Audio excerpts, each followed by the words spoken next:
నమస్కారం ప్రేక్షకులారా, SA news తెలంగాణలోకి మీకు స్వాగతం. నేడు శహీద్ దివస్. మన దేశ స్వతంత్రం కోసం తమ ప్రాణాలను త్యాగం చేసిన అమరవీరులను మనం గౌరవంగా స్మరించుకుంటున్నాం.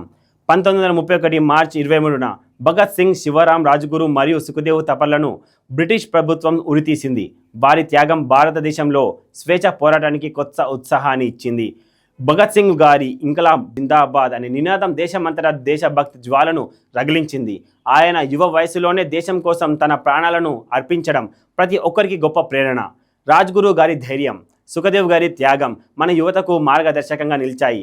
ఈరోజు మనకు గుర్తు చేసేది ఒక నిజం: మన స్వేచ్ఛ వెనుక ఎన్నో త్యాగాలు ఉన్నాయి. ఈ స్వేచ్ఛను కాపాడుకోవడం మన బాధ్యత. మనం దేశాన్ని ప్రేమిస్తూ సమాజానికి మేలు చేసే పనులు చేస్తూ నిజాయితీతో జీవించాలి. వీరుల ఆశయాలను మన దేశ హృదయంలో ఉంచుకొని దేశ అభివృద్ధి కోసం మనవంతు కృషి చేయాలి. అప్పుడు మాత్రమే వారి త్యాగానికి నిజమైన గౌరవం చూపినట్లవుతుంది. మరింత సమాచారం కోసం తప్పకుండా ఫాలో చేయండి ఎస్ఏ న్యూస్ తెలంగాణ.